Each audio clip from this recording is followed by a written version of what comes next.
এত কম সময়ে পারফেক্টভাবে লোহার কড়াইতে গ্যাসের চুলায় তৈরি চিতল পিঠা। বৃষ্টির দিনে কিন্তু আমার কাছে এই ধরনের খাবার খুব ভালো লাগে। আর খুবই ছোট্ট একটা ট্রিট অবলম্বন করে আমি এই পিঠাটা তৈরি করেছি একদম পারফেক্টভাবে। বৃষ্টি আসলে আমার এই ধরনের খাবারটা খেতে বেশি ভালো লাগে। তোমরা যদি আমার আজকে ভিডিওটা ফুল দেখো তাহলে তোমরাও আমার মতো করে এইভাবে পিঠা তৈরি করতে পারবা একদম পারফেক্টভাবে, কোনো ভুল হবে না। তো আমার এই রেসিপি দেখতে হলে কিন্তু পুরো ভিডিওটি দেখতে হবে, তা নাহলে কিন্তু তোমরা শিখতে পারবে না এবং স্কিপ হয়ে যাবে। আসসালামু আলাইকুম এভরিওয়ান, সবাই কেমন আছো? আশা করি ভালো আছো। আলহামদুলিল্লাহ আমিও ভালো আছি। আজকে ছোট্ট একটা ব্লগ ভিডিওতে তোমাদের সবাইকে ওয়েলকাম করছি। আজকে আমি তোমাদেরকে পিঠা তৈরি করে দেখাবো বন্ধুরা, তার জন্য তোমাদেরকে পুরো ভিডিওটা দেখতে হবে। যদি ভালো লাগে লাইক করে দিও, কমেন্ট করে জানিয়ে দিও কেমন হয়েছে। তো আমি পিঠা তৈরি করার জন্য আজকে আমি বাজারের কেনা আতপ চালের গুঁড়ো নিয়েছি।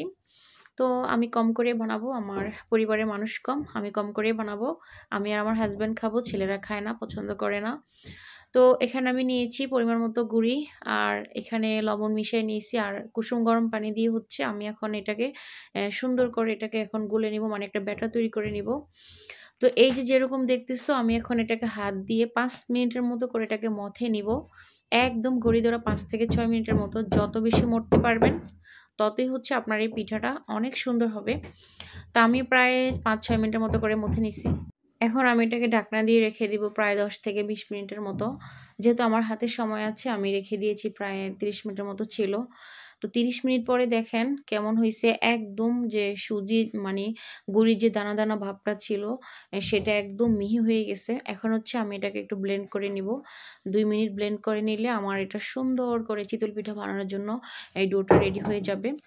তো তোমাদের যাদের হাতে পিঠা হতে চায় না, মানে চিতল পিঠাটা হতে চায় না, যেভাবেই করো না কেন হতে চায় না, তারা আমার মতো করে এভাবে একবার বানিয়ে দেখবা, যে চোখ বন্ধ করলে হয়ে যাবে কিন্তু। তা আমি এটাকে এখন ব্লেন্ড করে নিচ্ছি, দেখো ব্লেন্ড হচ্ছে।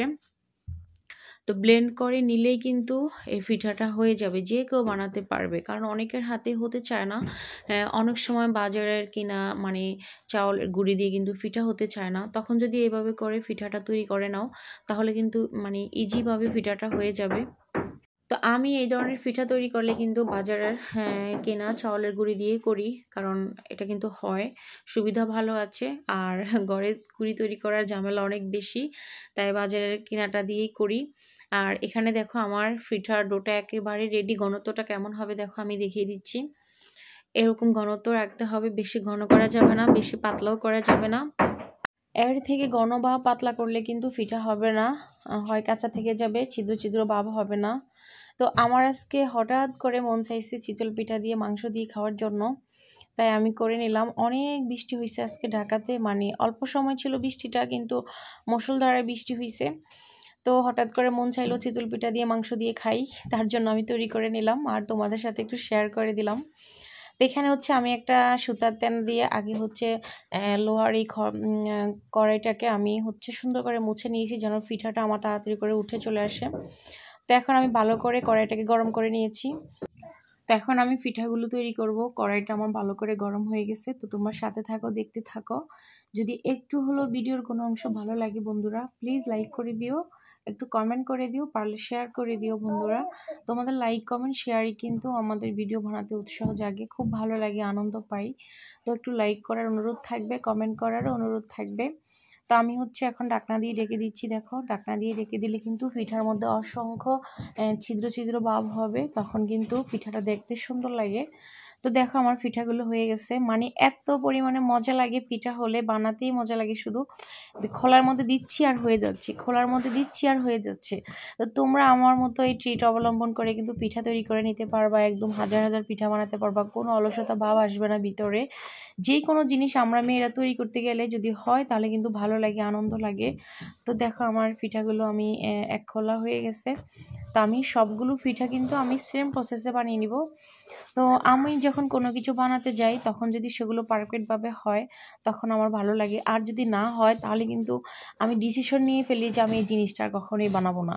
কারণ আমার মন মেজাজটাই খারাপ হয়ে যায় যে কষ্ট করে কিছু একটা বানাতে আসলাম সেটা হলো না, এটা কেন হয়েছে, আমার পুরো খারাপ লেগে যায়। তখন আমি সেই জিনিস আর কখনোই বানাবো না এই সিদ্ধান্ত নিয়ে ফেলি। তো আফিফ বলতেছিল যে আম্মু আমি এই পিঠা খাবো না, আমার জন্য পরোটা করে দাও। আর ও ও চিতল পিঠা একটা বেশি পছন্দ করে না। তো ওদের দুই ভাইয়ের জন্য হচ্ছে আবার এই পরোটা করে নিলাম। তো এখন একটু বেজে দিচ্ছি ওদেরকে। আর হচ্ছে আমরা ওই পিঠা খাবো। তো এটা আমাদের বিকালের আর কি নাস্তাই বলা যায়। বৃষ্টি হয়েছিল দুপুর থেকে বিকেল পর্যন্ত, তা আমি বিকালে বসে বসে এগুলো আয়োজন করলাম। তো হাজব্যান্ড আসলো, সবাই মিলে একসাথে বসে বসে খাইলাম আর তোমাদের সাথে শেয়ার করলাম। আসলে এক একজনের রুচি কিন্তু এক এক রকম। এখন ছেলেরা একটা পছন্দ, স্বামীর একটা পছন্দ, আমার একটা পছন্দ, আমরা মেয়ে মানুষ, সবার পছন্দের খাবারগুলো আমাদের তৈরি করতে হয়। যেমন আমার আফিফ হচ্ছে এই পিঠা খাবে না, ও পরোটা খাবে, ওর জন্য পরোটা করতেছি। তা আমি মনে করি যে আসলে আমরা মেয়ে মানুষ, আমার কিন্তু সব কিছুই ভালো লাগে। আমি কিন্তু কখনো বলিনি যে আমি এটা খাবো না আমি ওইটা খাই, ওইটা খাবো না আমি এটা খাই। কারণ আমরা এটা কার কাছে বলবো? আমাদের হাজব্যান্ডরা আমাদের কাছে বলবে, সন্তানরা বলবে, তাদেরটা আমরা ফোন করে দিতে পারবো। কিন্তু আমাদের শখের কথা আমরা কার কাছে বলবো? তা আমাদের শখ হলেও আছে, না হলেও আছে, আমাদেরটা আমাদেরই তৈরি করে খেতে হবে। আমি কিন্তু সব কিছু খাই আল্লাহর রহমতে, শুধু কয়েকটা খাবার ছাড়া। সেটা হচ্ছে আমি শৈল মাছ খাই না, কই মাছ খাই না, আমি হচ্ছে বাইলা মাছ, বাইং মাছ এগুলো খাই না। হ্যাঁ, খাসির মাংস খাই না, হাঁসের মাংস খাই না। এই ধরনের খাবারগুলো ছাড়া আমি যা আছে আল্লাহর রিজিকে দুনিয়াতে সব কিছু আমি খাই। তো ফাইনালি হচ্ছে আমাদের এখন নাস্তা করার পালা, আমরা বসে পড়েছি সবাই মিলে এখন খাবো। তো এই যে এখানে মুরগির মাংসটা আমার আগে রান্না করা ছিল, আর এখন হচ্ছে পিঠা তৈরি করে নিলাম। তো এখন বসে বসে খাচ্ছি মা ছেলেরা। তো বন্ধুরা, আজকের ভিডিও আমি এখানেই শেষ করে দিব। তোমাদের আজকের ভিডিও কেমন লেগেছে অবশ্যই কমেন্ট করবা। সবাই অনেক বেশি ভালো থাকবে, সুস্থ থাকবে, পরিবারকে নিয়ে সুস্থ থাকবে, ভালো থাকবে। আর আমার জন্য দোয়া করবে, আমার পরিবারের জন্য দোয়া করবে। আল্লাহ তাআলা যেন সবাইকে সুস্থ রাখে, ভালো রাখে। আজকে এই পর্যন্তই। সবাই ভালো থেকো, সুস্থ থেকো। দেখা হবে অন্য কোনো ভিডিওতে। আসসালামু আলাইকুম।